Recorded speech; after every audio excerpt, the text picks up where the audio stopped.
Good evening, Zimbabwe. Welcome to Studio 7's Women's Roundtable, where we talk about women's issues on this Thursday, the 7th of January, 2020, broadcasting from my home in Upper Marlboro, Maryland, because of the COVID-19 pandemic, which has forced so many people to work from home. I'm Praxedis Jeremiah. In our program today, we are talking about what happened in the United States yesterday at the start of the Capitol Hill deliberations on certifying the election of the president-elect Joe Biden. We are also going to discuss the Zimbabwe 30-day COVID-19 level 4 lockdown, which started on Tuesday, the 5th of January, 2021.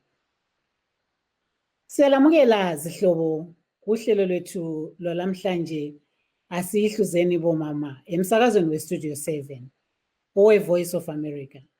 Lapho esihlaziya izandluphe izankathazo ukuphumelela kwabesifazane. KungoLesine kunjenje mhla ka-7 Zibandlela 2021. Lamhlanje esisakaza kumbe ngithi ngisakaza ngisemzini wami e-Upper Marlboro, eMaryland, kungenxa yobhubhane lolu olwe-COVID-19 osolwenze abantu abaningi basebenzele emakhaya emzini yabo, hatshi e-ofisini kumbe kuma-studios. Yikho-ke asoze ngithathe incingo zenu njengemvama, kodwa-ke sizaxoxa lalabo engenelise ukubathinta ecingweni kube njalo khona lapha kumabonakude. Igama lami Praxedis Jeremiah. Supporters of President Donald Trump stormed the U.S. Capitol in Washington, D.C. yesterday, forcing the evacuation of the Senate as lawmakers counted electoral votes to certify President-elect Joe Biden's victory in the November election. Videos of skirmishes outside the Capitol showed protesters tearing down rows of metal barricades around the building before confronting uniformed forces. Some breached the building's entrance, resulting in a violent, chaotic scene. Throngs of people pushed past police who were trying to block them from entering the Capitol Hill building. A mob breached security and successfully entered the building. The DC National Guard was activated. The expansion of military involvement only came after the DC Mayor Muriel Bowser requested that Guards members be sent to the Capitol Hill after those on the ground had reported that they were overwhelmed. Now, President-elect Joe Biden came on television and condemned Mr. Trump for stoking the violence. He said, quote, "I call on the mob to pull back and allow the work of democracy to go forward," end of quote. Then, after Biden's address, in a video meant to quell chaos at the Capitol Hill, President Trump repeated claims that the election he lost was stolen, before telling his supporters, quote, "You have to go home now."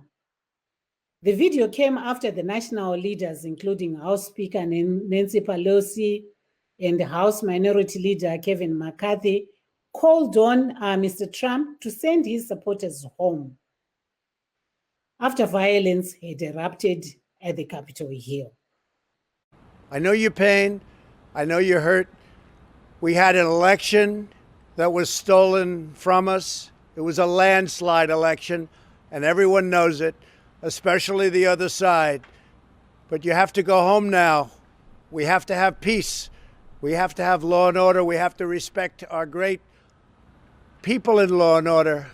We don't want anybody hurt. It's a very tough period of time. There's never been a time like this where such a thing happened, where they could take it away from all of us, from me, from you, from our country. This was a fraudulent election, but we can't play into the hands of these people. We have to have peace. So go home. We love you. You're very special.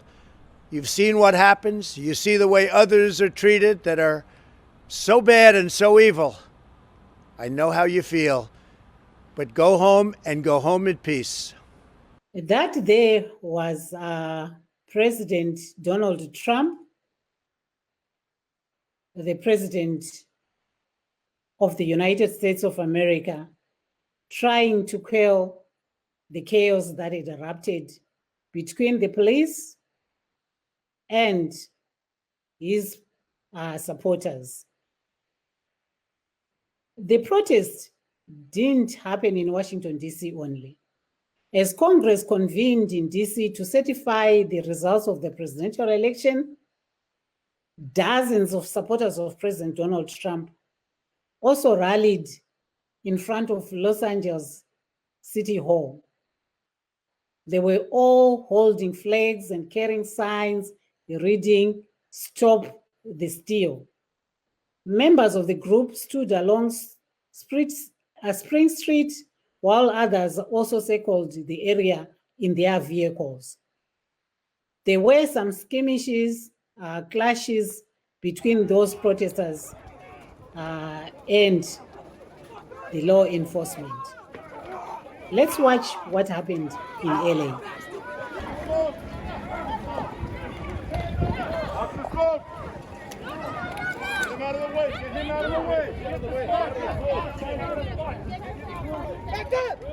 Pane zvakaitika nezuro zvandanga ndichataura zviya kuti tichatanga nekutarisa zvakaitika kuWashington DC pamwe chete nekuLos Angeles kuCalifornia, apo vatsigiri vemutungamiri weUnited States President Donald Trump vakapinda nechisimba kudare reparamende reUS Capitol muWashington DC,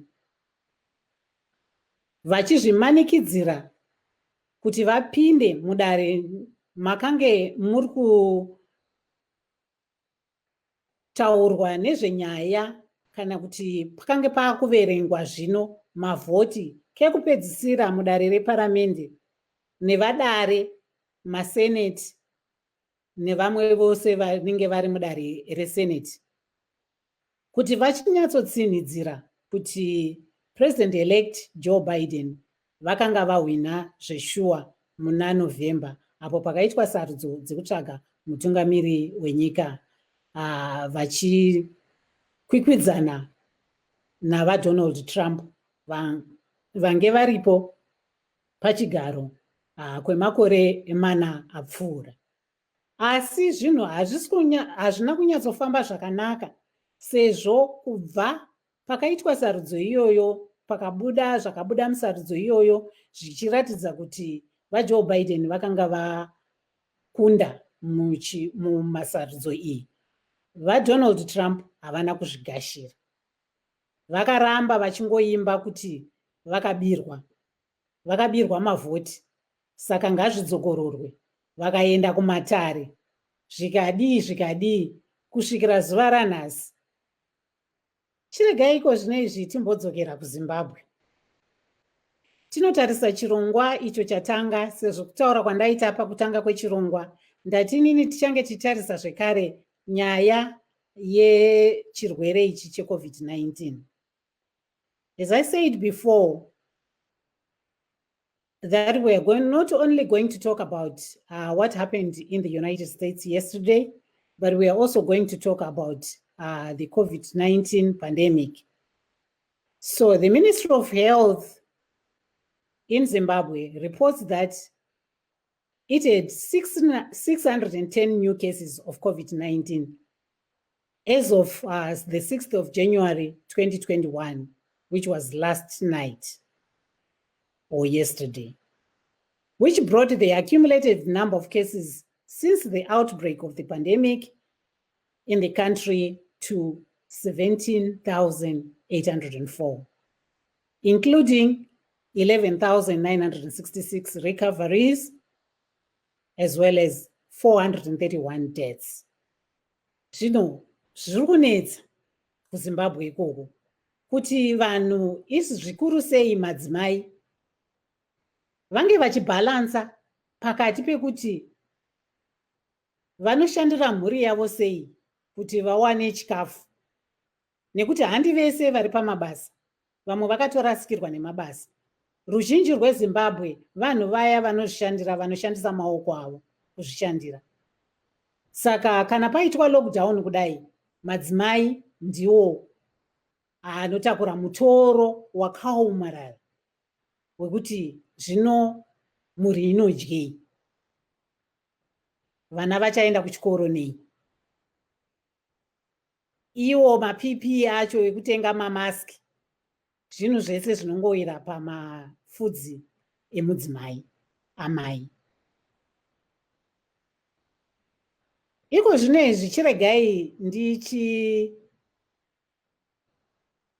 ndiunza mudariro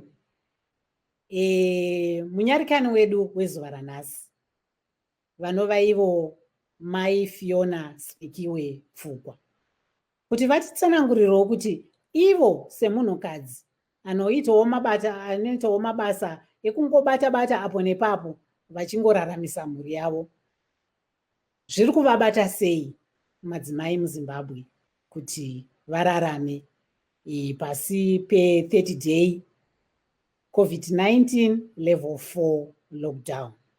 Mai Fiona Sinikiwe Pfugwa, tinokugamuchirai pachirongwa. Nyabonga, ndinofara nokuti ndauya pachirongwa, ndinofara kuti mandikokwa nhasi sako. Zvakanaka. Ngatitarisei kuti zvinhu zvakamira sei muZimbabwe pari zvino. Pane COVID-19 level 4 lockdown yakatanga nemusi wechipiri. Iri kubata-bata sei vanhukadzi? Ngatitangirei pamuri chaizvo. Imimi mungatitsanangurire kuti muri mudzimai akaita sei, ari mubhizimusi, ari kuita basa rei rekuzviraramisa, and then tozoenda pakuti zviri kubata-bata sei imimi nevamwe vanhukadzi. Inini ndinoita zvakawanda-wanda, tisi vana dhobha-dhobha vemuno muHarare. Chese chamuka cheka tinotengesa, ungabvira zvo zvevana, ungave zvechikoro, tiri kufamba nguva iyoyo, ndo chatinotengesa, ene ndo mararamiro edu kwenguva yakareba. Zvamunoziva kuti informal sector ndio yakabata nyika. Saka paunenge uchinzwa kuti pari kuita mari apa, ndo paunopinda. Ari kudawo mari, achinotenga business uchipuwa percentage, achiuya achipa percentage, unongogaruka muchirowo zvanenge auya nazvo, as long as the business proposal ichibudisa pundu. Asi kusvika patanga COVID, ndingati gore rakapera, tanga tine tarisiro yekuti zvinhu zvinochinja. Asi gore rakapera takatanga titi 3 months, tikabva mu3 months tikapinda tikadzokera tatozona tapinda muna December. Mari yatinenge takachengeta akoma kwemakore ese inopera, mwana anorwara achada mushonga, chinhu chese chiri mumba chikuda kutengwa, mitengo iri kukwira zuva nezuva. Hatina tikati informal sector, agriculture ndiyo yakatibata, musana wedu wemuno munyika unobva mukurima. Varimi chaivo kuti vatenge zvokuisa pasi, kana usiri kufamba, usiri kudyara, mvura iri kunaya, zvese zvinoda kuti zvive nemishonga inokontrola zvirwere, zvakawanda zvese zvinobva mukurima.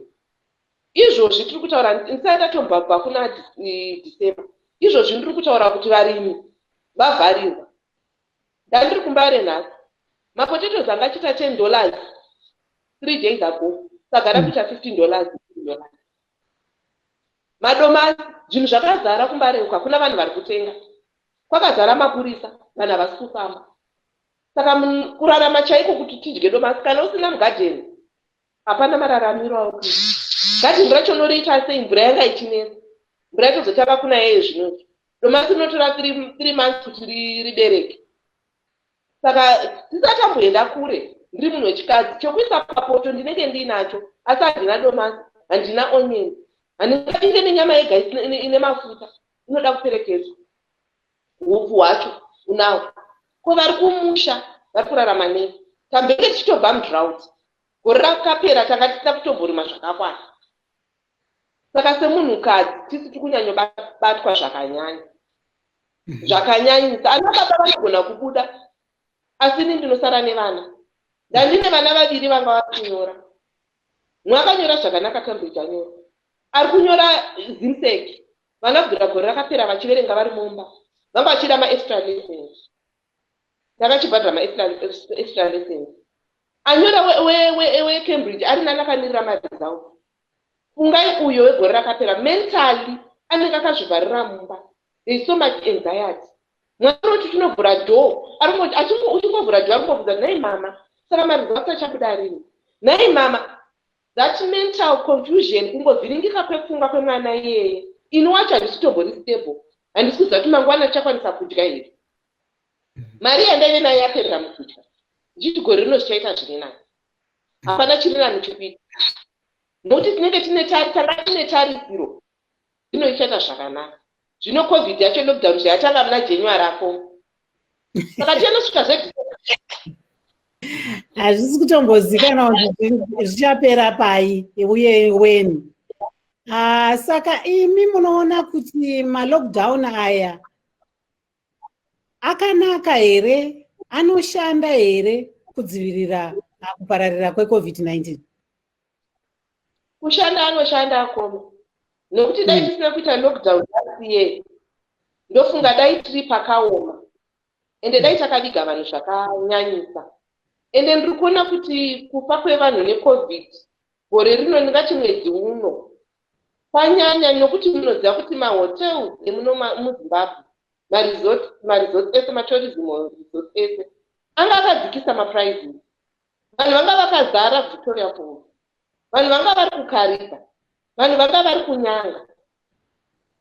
Saka zveshuwa mukana takauvhurira chirwere chikapinda. Ende pare zvino tinongokura tese, mumwe akati chakufamba nemhepo kunge flu, mumwe akati chakuita sei.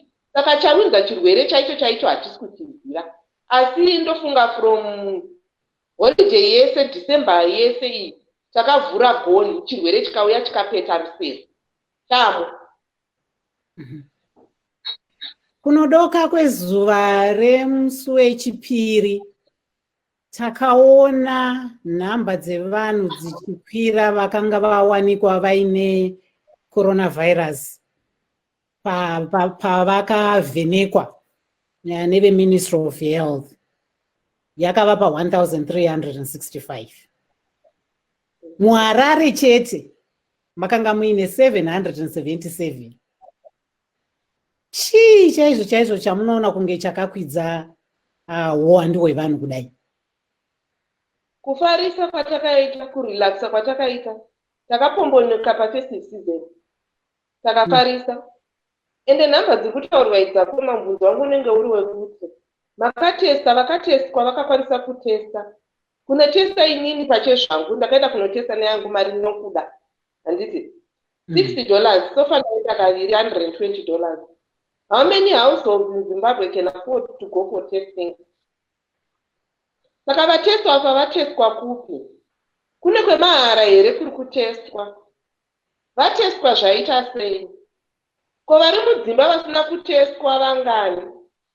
Vari kurwara zvatitaura nhasi. Vari kuzvirapa vega vari mu-isolation vangani? Zvese zvozvo zviri kuenda kuna mai vari mumba, vane vana vari kutya kuti mama ndikangorwara papahuro ndaane COVID, ndikakosora mama ndaane COVID, ndikangonzwa pachesi pachirwadza mama ndaane COVID. Mutoro wose uri kudzoka kunani? Namai. Vacho vari stable here. Taive nemacounseling echannels. Ndaimhanya ndoenda kuchechi, ndoenda counseling, ndoti inini wacho samai dzangu dziri dzese. Mai ndivo vane mutoro wakadarikisa munhu wese. Saka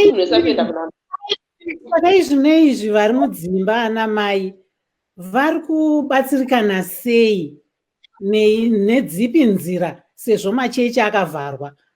kuna ana China hakuchaendwa. Madzimai vari kubatikana sei? Ndosaka ndati amai ndo vari kunyanya kubatikana. Machannels ese akaishandisa when everything was normal, zvese zviri right, akavharwa kuenda kushamwari. Ina handitodi munhu anoya padhoo pangu asina kugwa, handitodi, ndinotonyarara because ndinoona ndiri kutotya kuti anouya kuzondiona anondidzira chirwere.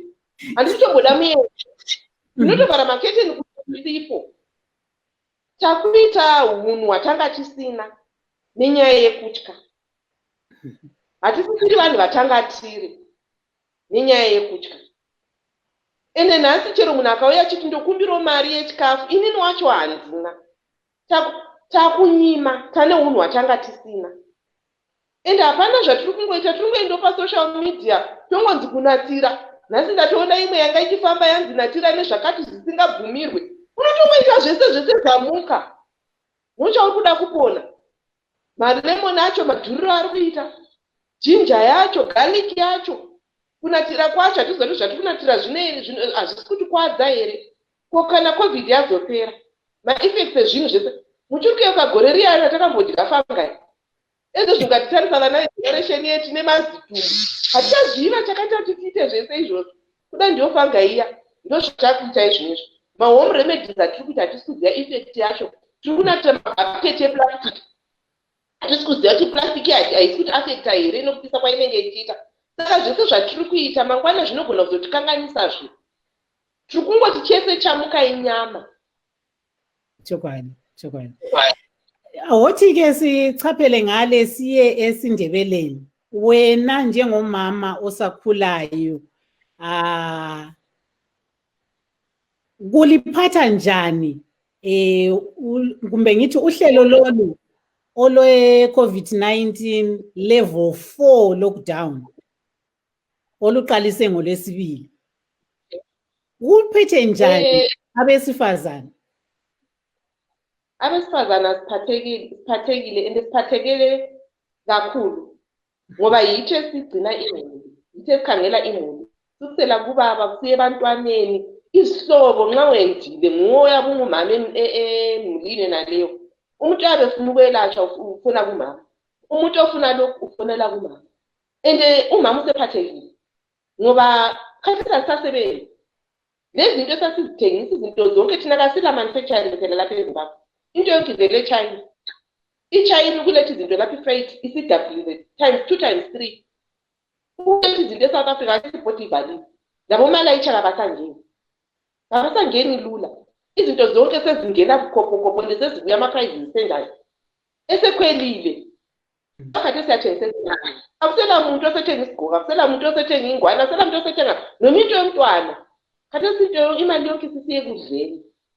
Isisiye ekuthengeni khona omogarlic, ojinja. Izinto esisebenzise ukuthi sisize lapha esisendlini. Ende sesesaba nokuthi umuntu angakhwehlela. Siye esibhedlela. Ngoba sesesaba ukuthi ngesibhedlela yathule COVID. E-COVID khona lesibhedlela kulapho kufa khona abantu abaningi kwezidlule endlini. Ingqe lapho eselatshwa khona lapho esesivele sithatha yona i-COVID yankhona. So umuntu khona ngumama khathesi uphatheke okwedlulisileyo. And abafazi ababekhangela abantwana ababhala ama-exams, abafuna ukubhala ama-exams, i-exam eqalise ngomnyaka ophelileyo ngayikapheli. Abanye sebelahla amaphepha ngikhona kuya ku-exam sebe-stress abantwana. Izinto zakhona zimangazi, afuna ukuhambelana amangazi, adethi izinto kazimangazi. And i-COVID-19 le lockdown yesibili leyi besikhangelela ukuthi lo nyaka kuzaba ngcono. Leyani yomnyaka ophele iqalise ngoMarch. Khathesi iqalise ngoJanuary. So siyakwazi ukuthi izaphela. Le mithi yona le abathi khona bayayilungisa, bayayikhangela khona ngale ngaphandle kwamasha. Thina ngapha bakhangele nje lathi sesesaba ngoba sezukuthi i-HIV iyalungisa ngapha kuthi izobulala thina abantu abamnyama. Yona imithi abafuna ukusipha yona erifa ngoba bengikhangela namhla nami ku-internet ngibona amanye kuthi khona not for US use, not for EU use. Ezabuya ngapha e-Afrika iyabinjani? Iyabinjani? Inthatha kuqala ngubani? Entweni imithi ethathe 3-4 months ukuthi ilungiswe, eminye yathatha iminyaka leminyaka ukuthi ilungiswe. Siyazi njani ukuthi ayisiphambanisi?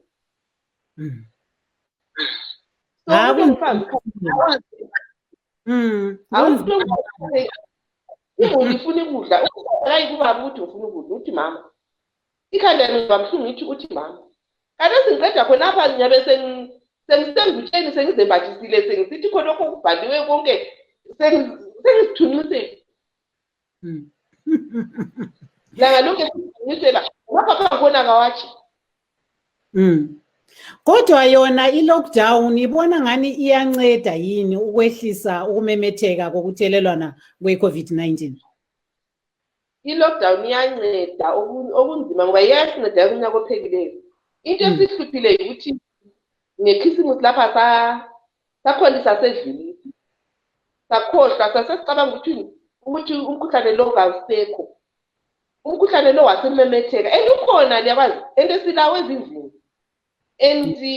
Asaqali esiphuzile sikhona sesedlulisa ngoba ama-holiday resorts bevulekile. Abantu ade bese Victoria Falls, bese Kariba, bese Nyanga. Ngoba ama-prices be-half price. Abantu bahambe bayakholisa bathi umkhuhlane ukhona. Abantu bayakhwehlela besezindlini balamaflu. Besaba lokuya esibhedlela nje besaba ukuphuma kathesi. Kanti sakhona ukuthi i-lockdown yesesenza abantu bathunge. Ukugula iflu yona le yesesenza abantu bathunge. Ngoba ikhona. Abantu besaba ukuya esibhedlela. Ngoba bangabanjwa bangekela ukuya endlini sebesithi abantu bonke bafele esibhedlela. Ngoba bonke abafileyo bafele bese esibhedlela. Nxa singakhangela sibone ngemva kwekhefu lekhisimusi lelomnyaka omutsha, ikakhulu sikhangele yona leyi iviki ngoLwesibili, kube lenani eliphezulu kakhulu elethusayo labantu abahlolwe batholakala bele COVID-19. Kube labantu abangaba yinkulungwane lamakhulu amathathu ayedlula amakhulu amathathu 1365. eHarare kuphela edolobheni leHarare kwatholakala amakhulu phose athoba 777. koBulawayo laye lalandela iHarare. Kuthi ngezinyanga ezedluleyo ngathi kuqalisela ngoLwezi kusiya kuMpalakazi sisiya khathesi kuZibandlela. eMatabeleland North, Matabeleland South, le Bulawayo. Inombolo inani langikhona kade lokho liqonga. Kube kusiba engxenye lensuku ezimbili ezintathu inani liqongile kakhulu. Ubona ngani sibisibili kubangelwa yini?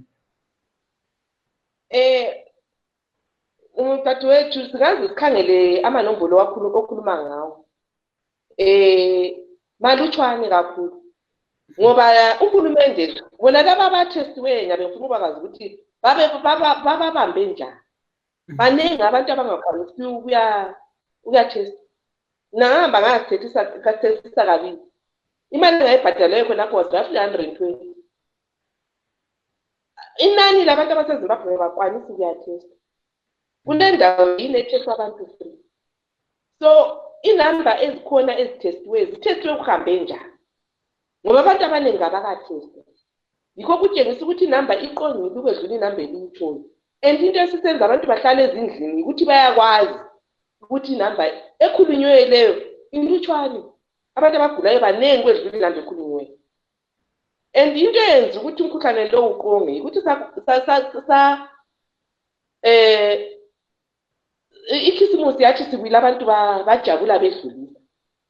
Yikho kwenza inamba iqonge. And siyakwazi ukuthi umkhuhlane ukhona endlini. And abantu sebesesaba ukuphuma. Angikholwa ukuthi i-lockdown yenza abantu bazivalela kathi. Kathesi umuntu lomuntu uselesihlobo, uselomuntu okwaziyo, omaziyo ukuthi uyagula. Mina bengilo umfazi kabhuti wamade egula. Past 2 weeks late esendlini.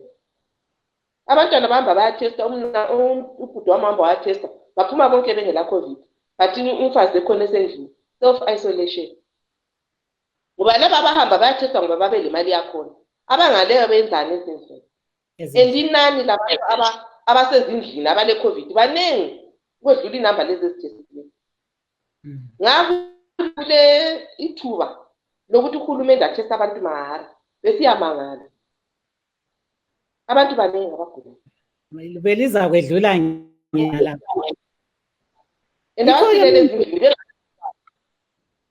Yeah. Ikho-ke wena ukhuthazana ukuthi na ngesimo esinje umama kuthiwa ngesingisi catch-22 situation. Ufuna ukunakekela imuli ngapha njalo ufuna ukulandela iziqondiso ze-lockdown ukuze angathatheli i-COVID-19. Ungabhalansa njani ngokubili? Ngalezi nsuku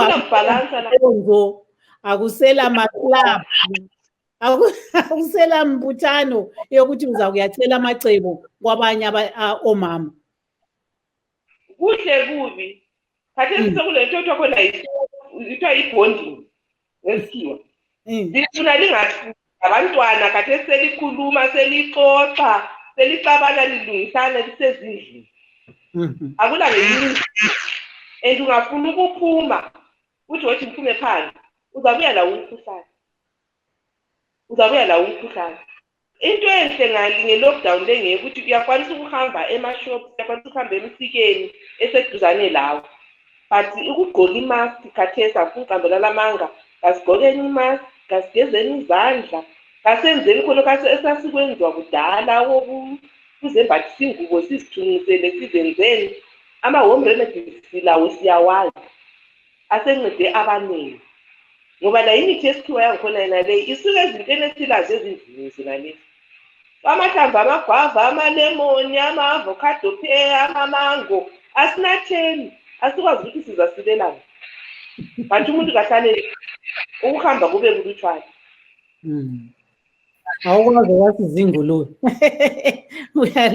Uyathatha lokhu lalokhuya. Siphathe-ke udaba lwe-vaccine.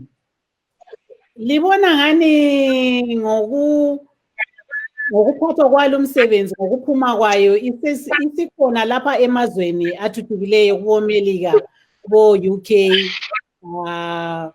lamanye amazwe athuthukileyo.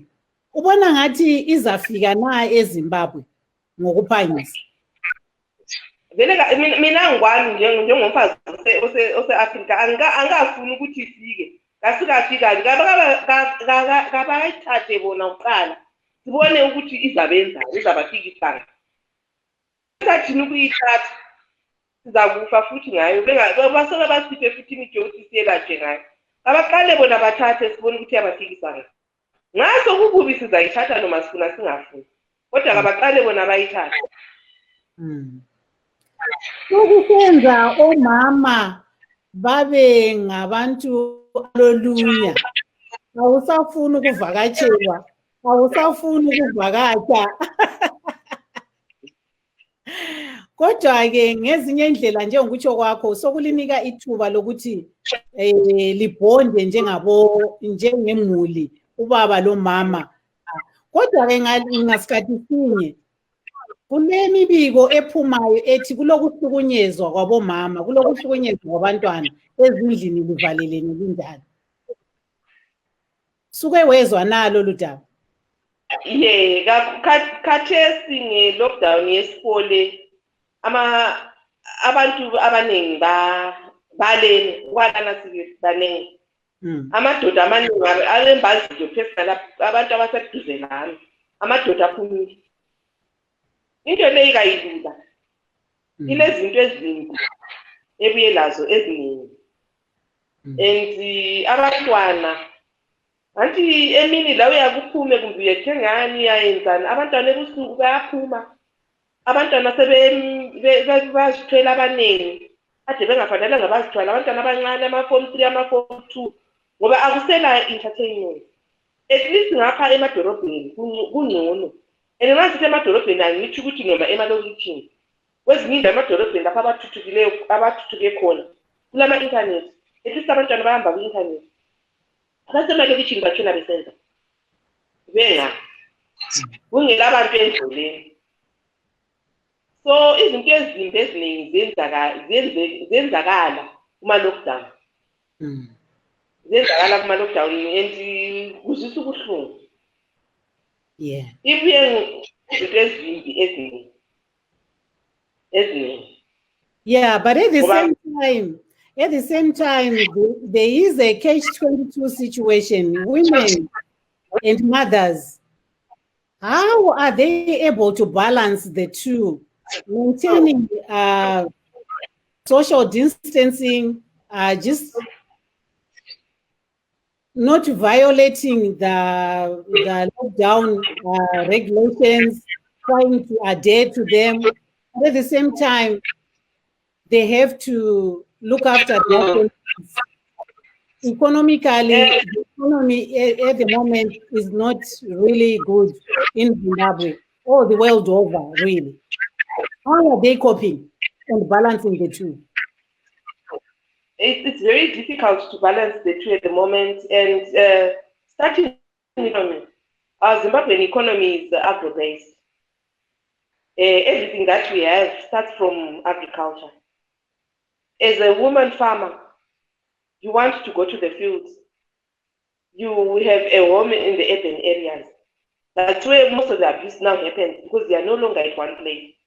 And traveling at the moment, especially this lockdown, which is like the first lockdown we had in March, traveling is very difficult. You can't even move to the farm. Produce rots in the field. Insects, herbicides are difficult to even get to the field. Insects are destroying crops. Herbs are also destroying produce. Therefore, in the end, the produce is poor. Transporting produce to the city is very difficult. I'll tell you of a scenario that I had this morning.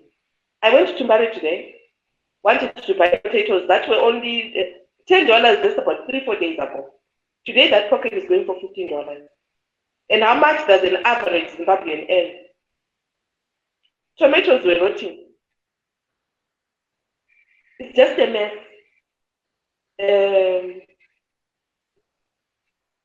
Garbage is not being picked up. Diseases. You know, as Zimbabwe, we are prone to typhoid, dysentery. Other diseases are also to be opportunistic diseases due to COVID. So there is a lot. We are in a very difficult position right now. The economic channels are all disrupted. Produce is not even moving. People from Murewa can't even bring their produce into town. So now imagine how many people are smuggling produce in the evening and handling it unhygienically. So right now, COVID itself is also creating other atomic bombs, health-wise. I've also seen of late in the past 3 months, starting from November last year up to January, we've seen numbers from the statistics issued by the Ministry of Health. We've seen numbers rising in Matabeleland, North and South, and Bulawayo. And of late in January, we've seen numbers rising in the Harare metropolitan. What could be causing that? During the first season, I think Zimbabwe went on overrides in entertainment. We had relaxed and we celebrated early the diminishing of COVID, not knowing that we were harnessing COVID into our families and into our community. The tourism sector in Zimbabwe has been affected the past year, and I'm sure the government wanted to boost the tourism industry, and prices went to half the cost of what they usually charge. And Zimbabweans went haywire. They were everywhere. Tourist resorts were full capacity. And people were out partying in numbers. Just one incident that went viral in Paris. But everywhere there was fanfare. So the fact that people went on overrides, enjoying themselves and having fun over this season was a catastrophe. And they're only talking of numbers that are high in metropolitan Harare. What about other city centers? We do not have the means to test properly. Not even a quarter of our population has been tested, because people have to pay $60. And that is the salary that most civil servants are earning per month. I went for testing in the past 3 months, twice, and I paid $120. How many households in Zimbabwe can afford that? So those that are tested, who paid for their testing? And when were they tested? Critical moments when they're in hospital. They now need ventilators. What about those at home that are afraid and anxious and will not go out there and get tested? So the number that you're talking is very limited and very minimum compared to the real numbers that are out there. And the people are aware because every household, one way or the other, has been affected or infected. My own sister-in-law was not well just several days ago. My nephew went for testing, they became negative. My brother was negative. My sister-in-law tested positive. Imagine how much they spent for testing. And how many households in Zimbabwe can test. So that to me is just a very, very trivial number. It's a drop in the ocean. Yes. Now, even coming to self-isolation, you have a 4-room house in the Mbare, in the high-density suburbs. If you are tested and you are positive, how are women self-isolating in such conditions? That is very impossible. I'm talking of my sister-in-law was in a house with children who are all below 7 years old. And there are 2 of them, she does not have a maid now over COVID. She was looking after those kids, she was cooking for those kids. How do you self-isolate? It's impossible. We are surviving by God's mercy. By the grace of God, honestly. Yes, that's divine intervention because we can't. Just 2 hours ago, there was a story where police hit a child with a barrel stick at the back because the mother was trying to feed for the family, and that child died. It shows there's no when you go to the low density suburbs, there's no isolation, there's no social distancing because they choose. People want to get into shops and want produce, and you can't self-isolate like that. It's impossible. Even when you want transport, Zuko. But right now, the nice thing about this lockdown is that you don't travel, you don't move, it's just within your community. Now, looking at the human rights violations, there's been cases, so many cases of domestic violence. That's really going on when we are in self-isolation. The COVID has come with a lot of negative effects, a lot of abuse. You're a farmer, you're a woman farmer, you've got a farm out in the bundu there, you want to go and you tend to your crops, your animals, you leave your children at home. In the locations, in the rural areas, there is no entertainment, there is no internet. People children are, it's so pathetic because the early pregnancies are in overdrive. Abuse is so immense, divorces are high. I know of friends that have husbands that have left them because their husbands can't cope. Because it just doesn't affect your pocket, it also affects you mentally. There's going to be a lot of mental diseases and mental illnesses after this. Because emotionally, counseling routes and counseling ways that we used to use normally when there is no COVID are all shut. There is no church, there is no community. We are people who believe in extended family. You could go to aunt, you could go to uncle. Right? No one wants anybody at the house. Whom do you go and report to? Whom do you talk to? I can't afford data to talk to my sister every day on the phone or to my friends on the phone every day. There is no money. I'd rather save that money for food or for concussions that I will use for COVID when it strikes. So there's a lot of not only physical abuse but emotional abuse as well. Yeah. As well. Yeah. We've run out of time, but your last word of encouragement to all the women out there in Zimbabwe and the world over. As women, especially women in Zimbabwe, we've been through so much. We are survivors. We will survive this. COVID will come to an end. And let's use the concussions that everybody has been telling us they work. Let's put on our masks. Let's keep our families indoors. Because COVID is real. Thank you. Amazwi akho okuqina enkuthazo kwabanye omama. Abafazi beZimbabwe siqinile, sihambe indlela ezibuhlungu ezihlabayo, and siphume sinqobile. Ku-COVID lakho sizanqoba.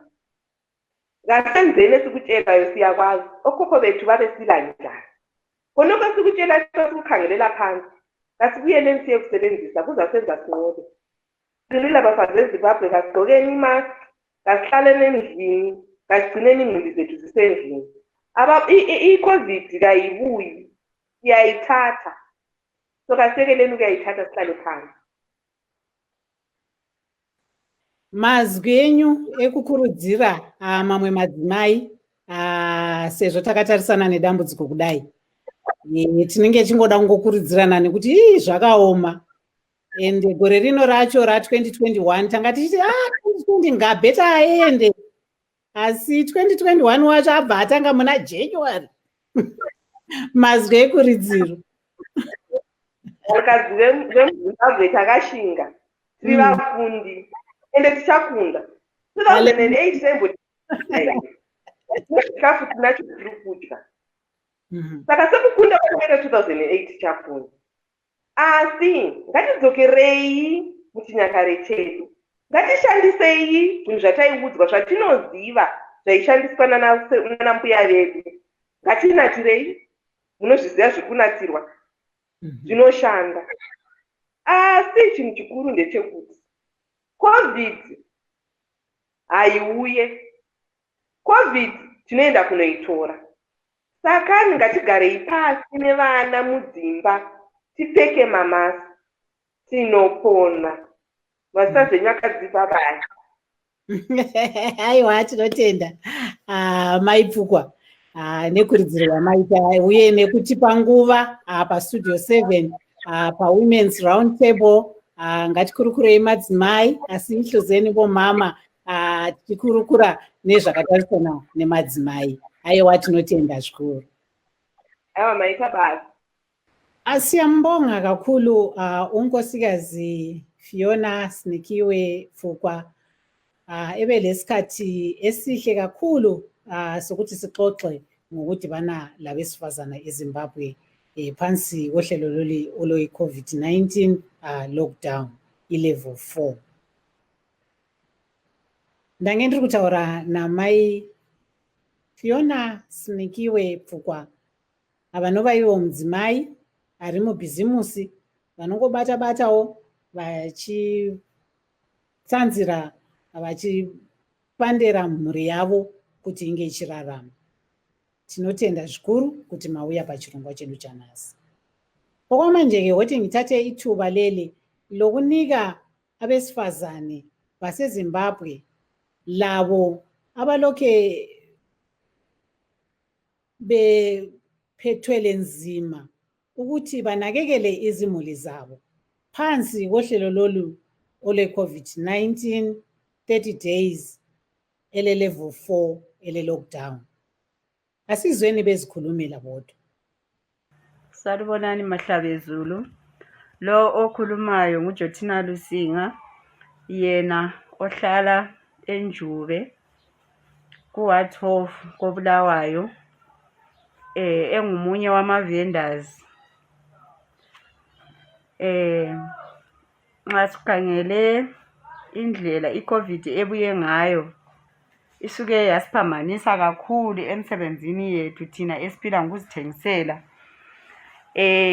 Mina njengomama ozimele yedwa, kusuke kwaba nzima kakhulu, kona kade kuvele kunzima ngenxa yokuthi bengithembele khonapha as a widow. Mina ngiyi-widow, yimi umama yimi ubaba.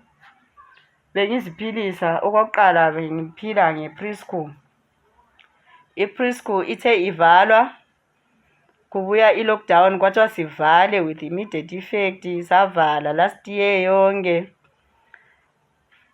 Kwaba nzima-ke, sesihleze emakhaya, ungasela lapho ongathola khona isenti yokuthi abantwana bavuke bekhangele labo ukuthi umama uzazizamela njengoba ilanga liyabe liphuma. Kusuka impilo yaba nzima kakhulu sihlezi. Ngaze ngaqala enye iproject entsha yokuthi ngabe ngafundela ukwenza amavasilini lamadrinki. Ngaqalisa ukuthi ngizame ukuthi ngiphile ngakho, but bekunzima kunjalo ngoba lapho kuthengiswa khona izinto ngapha kufunakala i-foreign currency. Thina i-foreign currency siyabe singalayo, awuthengisa uyenzini. So kusuke kwaba nzima emsebenzini wami kakhulu ukuthi ngizathini. Uyabutholi ungathengisa kathesi, usuthengisela ukuthi uthenge itamatisi lokudla kathesi, awula saving, awulayo ukuthi next meal uzayibona ha. So impilo isuke yaba nzima kakhulu kithi yona le. Ngaqalisa ukupheka amavasilini njengoba liyawabona, amavasilini lamadrinki. Kodwa kube nzima kunjalo, kusafite kakhulu thina njengabantu abangabomama, umama olabantwana. Kumele sidle, ngaba kumelanga siphume, kumele sibhalele izincwadi nxa siphuma, kodwa kube nzima ukuthi lapho sithola khona izincwadi lezo bakunika once incwadi leyo esebenza khonapho same day. Sasa sokumele uyebhalelwe enye incwadi ngoba ngizabe ngifuna ukuthi ngibe ngingena etown ngidinga into zami leziyana. Ngapha etown angivunyelwa ukungena. So i-COVID ingi-affecte kakhulu ebhizimisini yami. Bengingalawo ama-savings ngoba lokho esikwenza i-hand to mouth. Uthengisa ufake emlonyeni, uthengisa ufake emlonyeni, ugcina vele usala ungalalutho. Manje sesingasayenzi lutho, impilo yaba nzima kakhulu. I-government yake yasithembisa ukuthi iyasinika ama-cushioning fund, of which ibisinika 600 bond esayithola kanye. Yona yayithi ezosinika for inyanga zonke ze-COVID. Of which le 600 yakhona ayila nto ethengayo, ithenga 10 kg yempuphu sokuphelele khonapho. The rest kuzozibona. Ngapha ulandlu uyaloja, umastanda ufuna imali yakhe. And kube nzima kakhulu, kube yi-challenge kimi kakhulu enkulu. Lakathesi ukuthi ngivuke ku-business, ukuthi ngiqalise ukwenza i-business, i-capital yakhona angiselayo, angisayitholi. So kun-affecte kakhulu. Uyo angari mumwe mudzimai wekubulawayo achitsanangudzawo zvaari kusangana nazvo iko zvino apo Zimbabwe iri pasi pechihurongwa hwe-30 days ye-COVID-19 level 4 lockdown. Anga achingoti tiri kungoraramawo, ko zvinotodii uye zvinonetsa kuti titi ngapasaitwe lockdown yacho nekuti inotidzivirirawo kubva kuti titapurirwe chirwere ichi cheCOVID-19. Asiwo takagara mudzimba kudaro zvinonetsa kuti tiwane chikafu chekupa vana, tiwane kuriritira mhuri dzedu takagara kudzimba, sezvo ruzhinji rwavo rwuri vanhu vanongozviitira mabasa emaoko ekutengesa, vachinotengesa miriwo, vachitengesa zvakadaro. Vamwe vanotoenda kunana Botswana nekunana South Africa kunohodha kuti vange vachitengesa kana pamaflea market. Bouno zvekare mumwe mudzimai anorarama nekutengesa achitaurawo zvaari kuona pasi pehurongwa hwelockdown ihwo. Ibizo lami nguPriti Mpofu, ngihlala koBulawayo. Ngingumama ophila ngokuzisebenza, ewoda ethengisa ngaphandle kwamazwe ukuze ngikwanise ukuwondla imuli. Engingakutsho njengomama ozisebenzayo olabantwana, oyisingle mother, engiphila ngokuthi ngithengise ukuze abantwana badle baphinde njalo bahambele esikolo. Engakutsho ukuthi i-lockdown leyi eyakhathesi ingizwise ubuhlungu kakhulu ngesizathu sokuthi besisanda ukuphuma kuholiday, lathi sibe lokuspenda kakhulu kuholiday, abantwana befuna ukudla ezimnandi, abantwana befuna impahla. Sesikhangelela ukuthi njengoba sesiphumile kuholiday umnyaka suqala sizasebenza sithengise ukuze sikwanise ukuthi sibisele lokhu esikusebenzise ngeholiday. Sokuvuka sokuthiwa i-lockdown. Amabhoda kuyikuthi ebengakathathi isikhathi eside evuliwe, sesikhangelela ukuthi sesake siphumule ukube siwoda ngokuphathisa abanye abantu, lathi sikwanise ukuthi sibekwazi ukuthola incwadi zama-COVID certificate, sizichaphele umngcele wokuyawoda izinto zethu, sibuye sithengise ngapha ngendlela elula. Pho-ke i-lockdown sesikhangelele ukuthi siza kuyawoda, kwavuka sokuyi-lockdown. Sivele singasela zimali, singasela nisenti, sikhangelela ukuthi sizavuka. Kunzima kakhulu, kunzima. Engakutsho ukuthi ngikhuluma nje khathesi siyabe sesigula, izistress, ukucabanga kakhulu, emotionally susiba affected njengomuntu ongumama.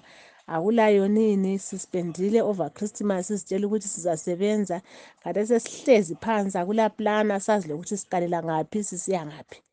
So besikhangelela ukuthi at least nga uhulumende uthe sithi lockdown, kwaba lokunye nje angasinceda ngakho njengabantu abangomama, maybe abakhangelelayo lokuphila labantwana, maybe njengabantu abaphila ngokuthengisa abazisebenza ama-cross border traders, sanikwa nje maybe okungama-allowance, okungama-COVID allowances okuncane khonokho ukuthi lathi sikwanise ukuthi sithengele abantwana ukudla, even ama-food wampa nje, kodwa lokhu sakwanisa ukuthi uhulumende abe lakho asincedisa khona.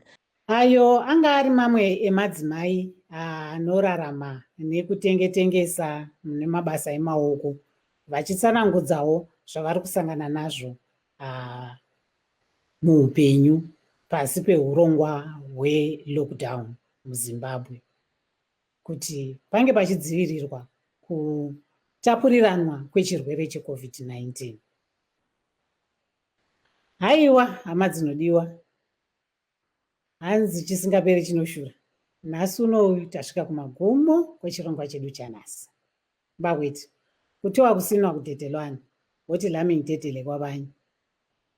Isikhathi asisavumi ukuba siqhubekele phambili siloke sikulolu hlelo. Sezidliwe ngumangoyi. Sesizaluqhiba-ke lapha uhlelo lwethu lwalamhlanje. Ngilethemba lilikholisile kulokho okuvele eMelika, izigigaba kade zisenzakala khona, labo abesifazane labo abazama ukuthi banakekele izimuli zabo ngendlela ezehlukeneyo. Likhuthazeke ukubana lilondoloze impilo ngoba i-COVID-19 iyabulala njalo kayikhethi. Asilondolozeleni ukuhlanzeka, asigqokeneni ama-mask lapho sisiya phandle, singabuthani duzane laduzane, siminyezelene, simaintaine i-social distancing. Oselivalelisa kuhlelo lwethu lwalamhlanje nguPresidency Jeremiah. Mova nekurara kwakanaka nhasi unoyu tabva tasvika kumagumo kwechirongwa chedu chanhasi. Ndinoda kutenda zvikuru Mai Fiona Sinikiwe Pfukwa vanenge navo muchirongwa chanhasi, pamwe chete nemadzimai akazvipira kuti vange vachitaura nezvavari kusangana nazvo, vatataura navo muchirongwa chedu chanhasi. Morara zvakanaka. NdiPresidency Jeremiah. We've come to the end of our program today. I hope you did enjoy it and you witnessed whatever was happening in the United States yesterday. But now we've come to the end of the program because we've run out of time. And I would like to take this opportunity to thank Mrs. Fiona Sinikiwe Pfukwa, whom I had in this program. And she was so hospitable that she could speak in both languages, in Shona, English, and in Ndebele. So with the difficulties of this pandemic, we've had to broadcast from home. I wouldn't have managed to do all this if she wasn't so generous as to give a part of her time to us. Thank you so much. And good night.